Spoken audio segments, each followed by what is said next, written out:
Welcome back. And of course, it is our final interview of the day at 12:39 exactly. We are joined by Simphiwe Sinkoyi, who is a clinical psychologist, and we're going to be discussing something really interesting. The happiness equation. What on earth is happiness? When will I truly be happy? When I get the hundreds of millions of rands or dollars, when I get my dream house, when I get all of the designer clothing that I've ever desired, will that make me happily ever after? When my family is surrounding me? I don't know. I don't know what, in fact, is this thing called happiness. Let's unpack it with you, Simphiwe Sinkoyi. A very good afternoon. Welcome to the program. Good afternoon to you and good afternoon to your listeners. Okay, I don't see your picture up on screen. Are you not going to switch on your video? No. Okay. Yeah, I struggled. Okay, all to right. connect. My technical producers just indicated to me that you're hooking up with us via telephone. That's fine. You heard my intro. Happiness. Is it as elusive as we think it is? We know many people today are chasing money, success, status, and they still feel emotionally exhausted or unfulfilled. So, from a psychological perspective, why does material success often fail to create lasting happiness? That's the classic hedonic treadmill. That's what we call it in psychology. It's called the classic hedonic treadmill problem. Basically, the people chase success and possessions. Um, the more they do that, the less it seems to deliver lasting satisfaction. What's behind it is that humans rapidly adapt to new levels of wealth, status, and comfort. For example, the promotion, that new car, that new house, it gives them what we call short dopamine hit.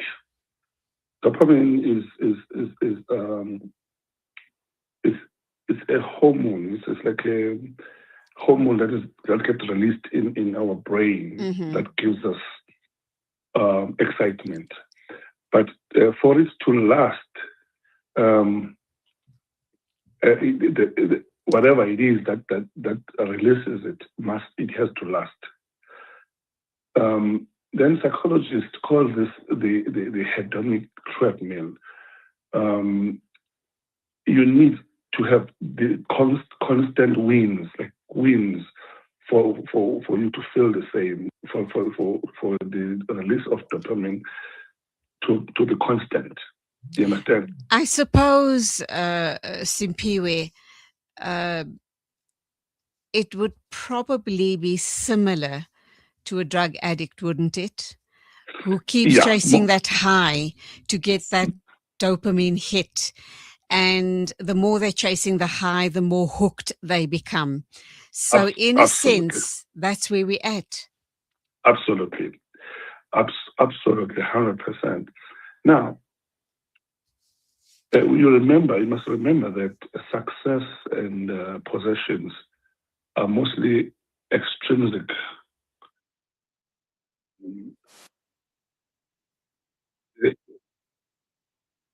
Status, money, image, and all that. The research on self-determination theory shows that extrinsic goals meet fewer core psychological needs than intrinsic ones, which means those goals that come from within. They don't reliably satisfy autonomy, competence, and relatedness. Um, those are the three needs that are tied to well-being. Okay. Now, Yeah. yeah, Okay. yes. So those ones that are extrinsic in nature do not have a persistent impact on what we call complete happiness. Remember, some people who are bold enough, they usually assign the definition of happiness as a harmony between your cognitive intelligence and your emotional intelligence. Those must be in harmony with one another. Mm-hmm. If they are not, you keep chasing. That is the problem. That's where that hedonic treadmill gets. Okay, there's a growing conversation around the idea that contribution and helping others may bring deeper fulfillment than personal consumption. So, what happens psychologically when people feel useful, connected, or purposeful in their communities? Absolutely. That's a meaningful gap versus social comparison. I think that's what you're asking me. Mm-hmm. Possessions and status are usually positional goods, if I can put it that way. Their value depends on how you compare to others. Like social media amplifies this. If your reference group upgrades your enough point, they move to. So satisfaction never catches up. Now, material success answers what do I have, not what is this for. That's what material success answers. What do I have? It doesn't answer the question, what is this for? Without a narrative that connects your effort to something larger than yourself, achievement feels hollow. Then the purpose is a stable, future-oriented intention to accomplish something meaningful to yourself and the world beyond yourself. It gives events a framework. People with a clear purpose show lower rates of depression and anxiety, better resilience under stress, more consistent motivation, even when rewards are delayed. So that's in a nutshell what intrinsic satisfaction delivers for a person. Social media, which you touched on a minute ago, constantly exposes people to lifestyles, luxury, and achievement culture. Yes. How is this affecting the way, especially young people, define happiness and self-worth today? And the world has gone social media crazy. So huge pressure on especially young people, is it not? That's what that's the way now it worries us, because we start not to predict where the world is heading if young people are going to be exposed to so much pressure. You can just about guess or what the impact of that can be. We've seen it. We've seen it already. You know, but remember, with young people, they are, if I can use like a psychodynamic definition, their egos have not matured enough for them to resist to societal pressures, societal demands. Now, social media, but now people are saying that there is AI that now is trying to counteract the impact of social media, because now with AI, our young people have access to quicker answers which help them also to kind of have some kind of a coping mechanisms. But now that's still under research. It's difficult for me to comment on it and pronounce proficiently on it. That's what we're seeing right now. We're just hopeful that social media will deter, will act as the AI that most people are propagating now will act as a meaningful deterrence to problems like acting out from our young kids, self-harm when difficulties are overwhelming. We are just hopeful because it escapes our ability, natural ability, what we're trained for as psychologists in the past. It's catching up with us quicker. It's overtaking our basic training.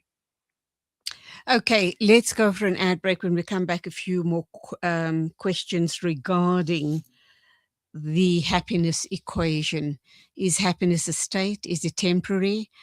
What really is it that makes you happy? Is it possessions? Is it fame and fortune? Or as Simphiwe has indicated, it's something intrinsic. Can one work on it intrinsically to be in a constant state of happiness? Or is that just a pipe dream? All of that and more right after the ad break. It's a new beginning. It's a new era. Salam Media, humanitarian journalism. Discover the Africa of your dreams and surround yourself with her spectacular beauty. Relax beneath her serene sunsets and explore wildlife at its natural best. It's where the pride of Africa comes together. The Kwantu Private Game Reserve. Get to know the Big Five or cruise on an elephant safari game drive. Interact with lion and tiger cubs and enjoy world-class halal cuisine while we pamper you during your 5-star stay. Indulge in the true African experience. For reservations, call now on 042-203-1400 or visit kwantu.co.za. The Kwantu Private Game Reserve, the place of gathering. This Eid al-Adha, fulfill your Qurbani with Muslim hands from just 750 Rand. Every Qurbani is carried out with the utmost care, full compliance and a completely stunt-free process, ensuring it is fulfilled in complete accordance with Islamic obligations. With our 100% delivery promise, fresh meat is then distributed to families across the world. Give your Qurbani with Muslim hands and bring nourishment and joy to those in need. World-class financial services only at Sapphire Global, your financial partner. If you are looking for Islamic, Sharia, and ethical financial products, look no further. Sapphire Global offers a wide range of financial service offerings from short-term to life and investments. A full-service center with all financial requirements under one brand. Our highly skilled and experienced consultants are ready to help protect your financial future. Contact us on 041 001 0184 or visit our website on www.sapphireglobalfs.com. Sapphire Global is an authorized financial services provider. Africa. Give the gift of clean water with Africa Muslims Agency. With every water well or borehole you donate, your drop becomes a river, reconnecting communities to nourishment, education, dignity and empowerment. Sponsor a water well for 17,000 Rand in Africa or a borehole for 65,000 Rand in Afghanistan or Africa. Quench the thirst. Reconnect the soul with Africa Muslims Agency.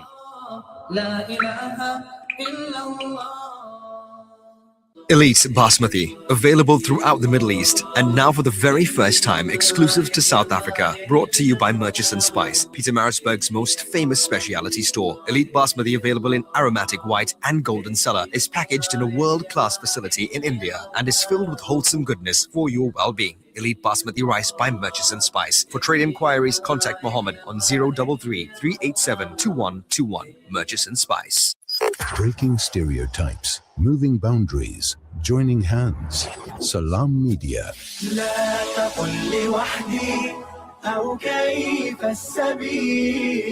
Humanity sets the agenda.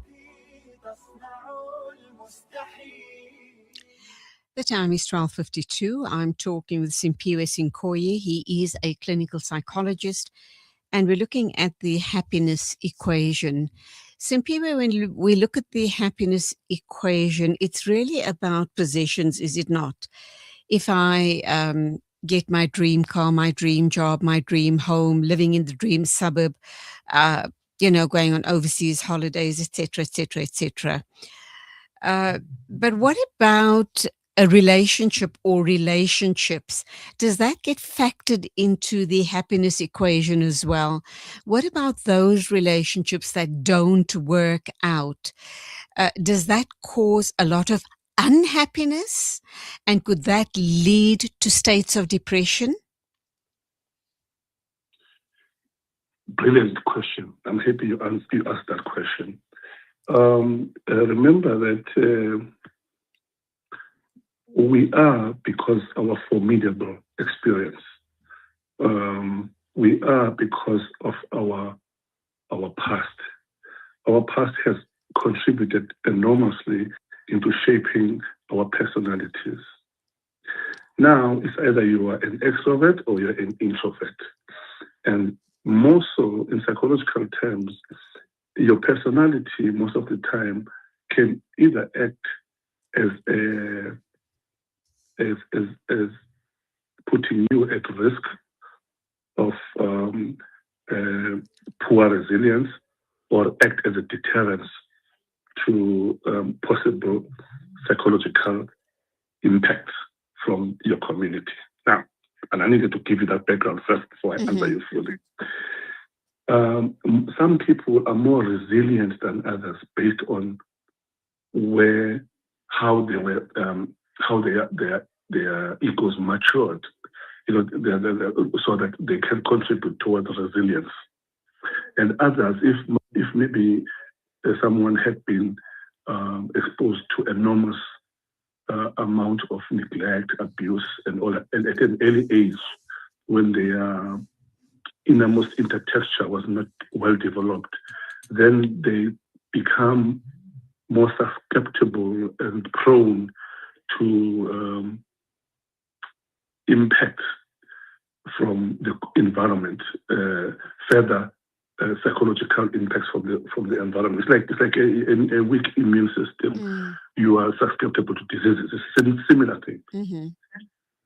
Sure. Now, which is why then, if that happens, someone recognizes it. And if you go and see a psychologist, they will be able to assess and recognize that, okay, now you are at this point where you need to go an extra mile to kind of assist yourself, to empower yourself so that you can withstand the pressures. For example, your engagement with your community and relatedness is more impactful to you than material possessions. Some people get it twisted. They think that if I get a new car, then I'll feel good. But they forget that will be temporary. Because now you will be excited today, but the new car will be here next week as well. Then the excitement is gone. You understand? But because now humans are wired for social connections. Most studies like the Harvard Adult Development Study that I once read show that close relationships are the strongest predictor of long-term happiness and health, more than wealth or IQ. Belonging reduces existential loneliness. Accountability keeps you aligned to values when motivation dips down. Shared meaning, rituals, stories, and norms that make individual effort feel part of something bigger. Now, you asked me a very interesting question earlier on, that what if the relationship fails? I always say to people who ask me that question, relationships, usually they don't fail just because you are the one who failed. Sometimes this is not the relationship for you, but you will get something out of the relationship. You will learn something out of the relationship that will empower you, even though the relationship fails. But your growth is imminent. Your growth is not hindered by a failed relationship. Most people don't understand that. They beat themselves so hard after a failed relationship, forgetting what they learned out of it. They often feel out of a broken relationship. The feeling is that I'm hopeless, I'm useless, I'm unlovable. Yes, I'm never going to find a love ever again. And I yes, think because of that, yes, sadly, you do have people really who take such a dip to the point of possibly committing suicide because they absolutely. feel so worthless, so helpless, and so hopeless that I'm not lovable at all. I'm a useless, a hopeless being, and that's really Exactly. sad. Exactly. Let me give you an example. I'm going to make a very long story short. Um, First time I had a patient commit suicide the following day after seeing me, I dipped into a very deep depression.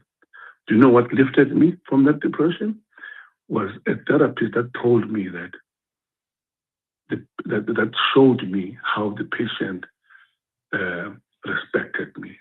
Because the patient came to me and showed me what do you call it, uh, hints, tried to hint to me that she's coming to say goodbye.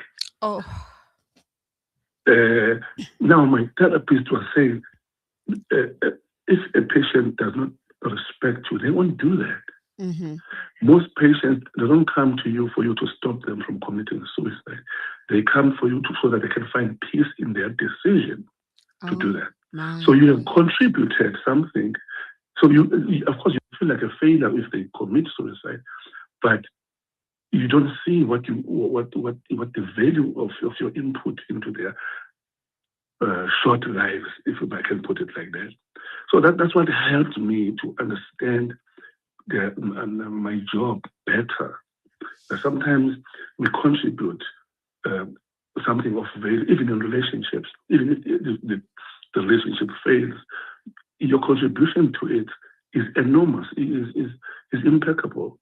Even if that person breaks away from you, trust me, they take something with them, and you take something from the relationship to move forward. Okay, I need to wrap up now. My final question then. Let's look at let's look at another scenario where a relationship breaks down, but, it doesn't get to a point where there's a suicide in the picture. But um, the person feels their esteem, the self-esteem is taken such a battering, and they feel that they're just not worthy and not good enough. And they either too afraid to embark on another relationship, or they get into a relationship on the rebound and later on in life realize that they'd made a mistake, but they now deep into the relationship.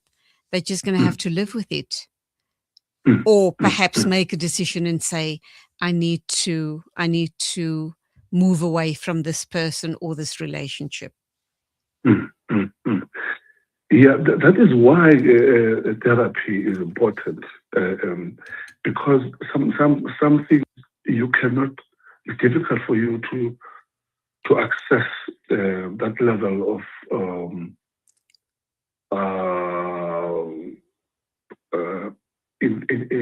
Insight. insight. Yeah, that's the word I was looking for. Wise on your own, because remember that there are issues that are affecting your insight, your ability to gain that kind of insight. Most of it is your mood is low, you are not feeling too good. So that is the time for you to seek help.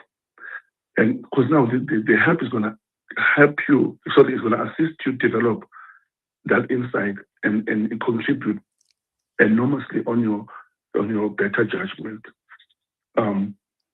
And also, self-acceptance and all those things that will kind of lift your mood so that you see, you're not a failure. Because life is a journey.